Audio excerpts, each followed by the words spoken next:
देने वाला जब भी देता देता छप्पर फाड़ के। आपने ये वाली कहावत तो जरूर सुनी होगी, लेकिन शायद ये नहीं सुना होगा कि लेने वाला जब भी लेता लेता चमड़ी उधाड़ के। जी हां, साल 2023 गौतम अदानी ग्रुप के लिए एक के बाद एक नए नए झटके देते जा रहा है, मानो बहुत बड़ा ग्रहण लग गया हो। कुछ लोग कह रहे हैं कि जिन पत्रकारों को दबाने, डराने और धमकाने की कोशिश की गई, उनकी बददुआ लग गई है। मशहूर पत्रकार रवीश कुमार ने गौतम अदानी का नामकरण क्या कर दिया, गोदी सेठ वाला, मानो श्राप ही दे दिया। और अब तो श्राप देने में एक और बड़ा नाम जुड़ गया है। जी हां, एनडीटीवी के एक और बड़े पत्रकार ने इस्तीफा दे दिया है। अपने उत्कृष्ट खोजी पत्रकारिता के लिए ढेर सारे अवार्ड जीतने वाले एनडीटीवी के बड़े पत्रकार ने इस्तीफे के बाद जो बातें लिखी हैं, उसमें दर्द भी है और ताकत के आगे सीना तान के खड़ा होने का जज्बा भी है। हम इनके बारे में पूरी बातचीत करेंगे और इनकी कही गई बातें भी आपको दिखाएंगे। इसके साथ ही बात करेंगे द वायर की इस खबर की। यह खबर बताती है कि क्यों भारत में स्वतंत्र पत्रकारिता की रैंकिंग और हालात खराब होते जा रहे हैं, क्यों हमारा लोकतंत्र दिन पर दिन कमजोर होता जा रहा है और कैसे सत्ता अपने खिलाफ उठने वाले सवालों, आवाजों को दबा देने की, मिटा देने की अलोकतांत्रिक कोशिशें करती जा रही है। और अंत में बात करेंगे भारत के मशहूर साइंटिस्टों में से एक, जिन्होंने दुनिया में पहली बार 2000 के नोट में नैनोचिप ढूंढा था, इनकी। जी हां, जिस तरह से पुराने जमाने में जमींदार लोग अपने बंधुआ मजदूरों से मालिश करवाते थे,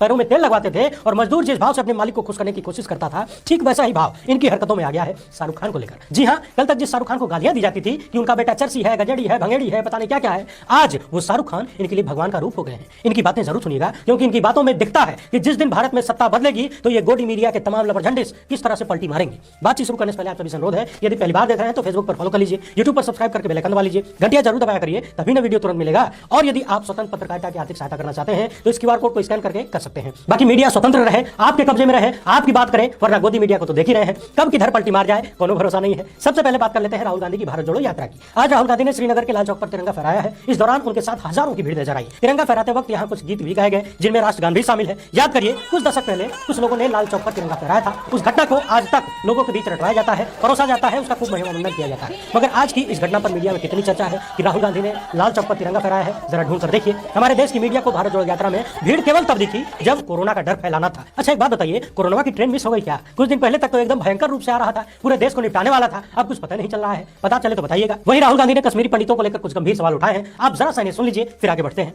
जो कश्मीरी पंडितों के साथ यहाँ सरकार अन्याय कर रही है। आज सुबह मेरे से मिलने एक डेलीगेशन आया और उन्होंने अपनी बात रखी, मैं हैरान हो गया। उन्होंने कहा, और मैं मीडिया के सामने ये कहना चाहता हूं, उन्होंने मुझसे कहा कि जब उनका डेलीगेशन लेफ्टिनेंट गवर्नर के पास गया तो लेफ्टिनेंट गवर्नर ने उनसे कहा कि तुम्हें भीख नहीं मांगनी चाहिए। ये देखिए, लेफ्टिनेंट गवर्नर ने कश्मीरी पंडितों के डेलीगेशन को कहा कि आपको भीख नहीं मांगनी चाहिए। लेफ्टिनेंट गवर्नर जी, ये भीख नहीं मांग रहे हैं, ये अपना हक मांग रहे हैं, और अगर आपको कुछ करना चाहिए तो आपको इनसे माफी मांगनी चाहिए।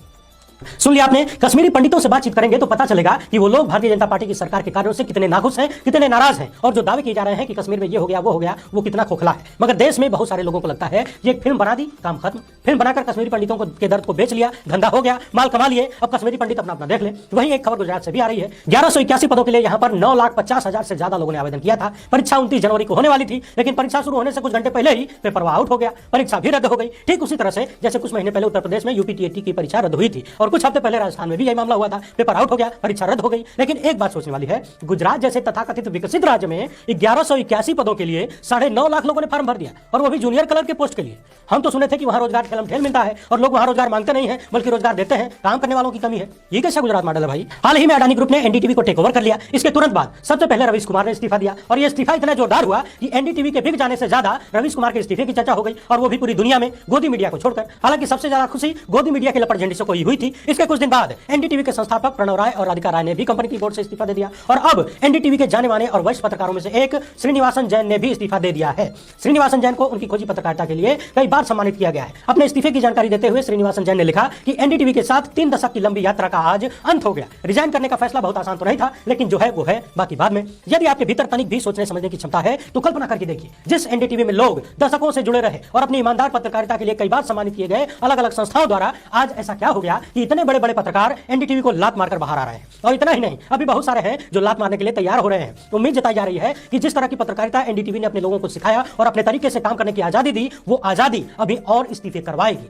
कुछ दिन पहले गौतम अदानी ने एनडीटीवी के सवाल पर कहा था कि हम एनडीटीवी को और ज्यादा रिस्पॉन्सिबल, जिम्मेदार बनाना चाहते हैं। बनाइए जिम्मेदार। एक तरफ हिंडनबर्ग की रिपोर्ट ने अडानी का किला ढहाना शुरू कर दिया है, और दूसरी तरफ एनडीटीवी से लगातार एक के बाद एक इस्तीफे बता रहे हैं कि पैसा बहुत कुछ खरीद सकता है, लेकिन सब कुछ खरीद नहीं सकता। अब पहले बात कर लेते हैं द वायर की इस रिपोर्ट की, क्योंकि बहुत महत्वपूर्ण सूचना है। समझाइए और फिर बात करेंगे इनकी बातें जरूर सुनिएगा, बहुत अच्छी अच्छी बात इन्होंने कही है। एक आरटीआई के जवाब में पता चला है कि केवल वर्ष 2022 में ट्विटर के लिंक को ब्लॉक करने के 3417 आदेश जारी किए गए हैं, जबकि 2014 में जब नरेंद्र मोदी की नई सरकार बनी थी उस साल इस तरह के केवल 8 आदेश दिए गए थे। इतना ही नहीं, साल 2021 में केंद्र सरकार ने 6096 बार अलग अलग तरीके के वेब लिंक और वेबसाइट, सोशल मीडिया प्लेटफॉर्म पर विशिष्ट पेजों को आदि को ब्लॉक करने के आदेश दिए थे, जबकि साल 2022 में इन्हीं आदेशों की संख्या बढ़कर 6775 हो गई। आसान भाषा में समझ लीजिए कि केंद्र सरकार को सोशल मीडिया पर जो बातें पसंद नहीं आ रही हैं उनको ब्लॉक करने के लिए, उन्हें सोशल मीडिया प्लेटफॉर्म से हटाने के लिए साल 2021 में 6096 बार आदेश दिया गया और 2022 में 6775 बार आदेश दिया गया। मगर फिर भी प्रधानमंत्री जी दावा करते हैं कि लोकतंत्र मजबूत हुआ है। हो भी सकता है हुआ हो, तभी तो बीजेपी के तमाम नेता सरेआम चाकू की धार तेज करने के लिए कह देते हैं, कहीं किसी को गोली मारने के लिए कह देते हैं, कभी आर्थिक बहिष्कार करने के लिए कह देते हैं, कभी कुछ अलग ऐलान कर देते हैं। उनके लिए तो लोकतंत्र मजबूत हुआ ही है। साल 2014 में जब भारतीय जनता पार्टी की सरकार बनी थी उस वक्त भारत की डेमोक्रेसी इंडेक्स में रैंकिंग 27वीं थी, मगर साल 2022 में यह गिरते गिरते 46वें पर पहुंच गई। इतना ही नहीं, दूसरी रिपोर्ट में देखिए, डीवैम की रिपोर्ट बताती है कि 2022 में भारत डेमोक्रेसी के मामले में 93वीं पदान पर पहुंच गया। इसके साथ ही इस रिपोर्ट में भारत को दुनिया के 10 निरंकुश देशों की लिस्ट में शामिल किया गया है और इस रिपोर्ट को काफी ऑथेंटिक भी माना जाता है, क्योंकि इसमें अलग अलग देशों के 3500 से अधिक एक्सपर्ट मौजूद थे, 70 लाख ग्राफ बनाए गए, 730 बैठकें हुई और करीब 106 स्कॉलर्स भी शामिल हुए थे। इस रिपोर्ट में भारत को इलेक्टोरल ऑटोक्रेसी की तरफ बढ़ना भी बताया जा रहा है। वहीं यह भी बताया गया कि पिछले 10 साल में यह काफी तेज गिरावट है। बाकी आप चाहें तो वीडियो को रोक करके विस्तार से पढ़ सकते हैं, एबीपी न्यूज की यह खबर है। अब बात करते हैं इनकी। पिछले कुछ दिनों में ये साहब सीता से गीता बन गए हैं। जी हां, शाहरुख खान की एक फिल्म सुपरहिट क्या हो गई, इनकी जिंदगी पूरी तरह से उलट पलट हो गई है। आपको याद होगा जब शाहरुख खान के बेटे पर ड्रग्स वगैरह का आरोप लगा था, गोदी मीडिया ने महीनों तक 24 घंटे चिल्ला कर शाहरुख खान के बेटे को अपराधी घोषित कर दिया था, उनका पूरा चरित्र चित्रण कर दिया, शाहरुख के बेटे का पूरा चरित्र ही हर लिया था। उस वक्त ऐसा लगता था कि यदि गोदी मीडिया के सामने शाहरुख खान का परिवार आ जाए तो मुंह में माइक ठूस के मार डालेंगे, लेकिन अब पूरा मामला उलट गया है। पहली नजर में तो मुझे भी यकीन नहीं हुआ कि ऐसा कैसे हो सकता है। इनकी जबान से ऐसी बातें, शाहरुख खान के बारे में क्या क्या बोल रहे हैं आप खुद ही सुनिए। हमें तो बताने में भी संकोच हो रहा है कि यही बोल रहे हैं कि कोई और बोल रहा है। शाहरुख खान के बेटे आर्यन खान का नाम ड्रग केस में आया था, वो उनके जीवन का सबसे मुश्किल समय था और उस वक्त शाहरुख खान चुप्पी साधे रहे और उन्होंने इस बुरे वक्त को बहुत शालीनता से सहा। उन्होंने ना तो इसके लिए किसी को जिम्मेदार ठहराया, ना किसी पर बेबुनियाद आरोप लगाए, ना कोई बयानबाजी की, ना किसी न्यूज चैनल पर जाकर इंटरव्यू दिया, ना कहीं सार्वजनिक रूप से कोई बयान दिया और वो चुप रहे, चुपचाप सहते रहे। उनका बेटा भी चुपचाप सहता रहा। आपने देखा होगा उनका परिवार बिल्कुल मीडिया के सामने आया ही नहीं। इस दौरान शालीनता से इस बुरे वक्त को सहा और भारत एक ऐसा देश है जो शालीनता को बहुत नोट करता है। यहाँ के लोग फिल्में जब हिट होती हैं या फ्लॉप होती हैं, इससे हमारे देश के समाज का चरित्र पता चलता है, लोगों की सोच के बारे में पता चलता है, लोग क्या सोचते हैं। और पठान फिल्म जो सुपरहिट हुई है वो यही है कि लोग सोचते हैं कि उन्हें जो देखना है वो देखकर ही रहेंगे। सुन लिया आपने। अब डायरी और कलम निकाल लीजिए और लिख लीजिए, भविष्य में जिस दिन भारत में सत्ता परिवर्तन होगा, कब होगा हमें नहीं मालूम, मगर जब भी होगा ये सब लपड़झंडिस ऐसे ही पलटी मारेंगे। जिस दिन किसी अन्य पार्टी की सरकार बनी, सारे के सारे गोदी मीडिया के लपड़झंडिस नई सरकार के तलवे चाटना शुरू कर देंगे, क्योंकि इन्हें मालूम है कि इन्होंने जितने सारे कांड किए हैं, जितने पाप किए हैं, उसकी सजा कितनी खतरनाक हो सकती है। वीडियो अच्छी लगी हो तो ज्यादा लोगों तक पहुंचाइए। हमसे जुड़ने के लिए बहुत बहुत धन्यवाद। जय हिंद।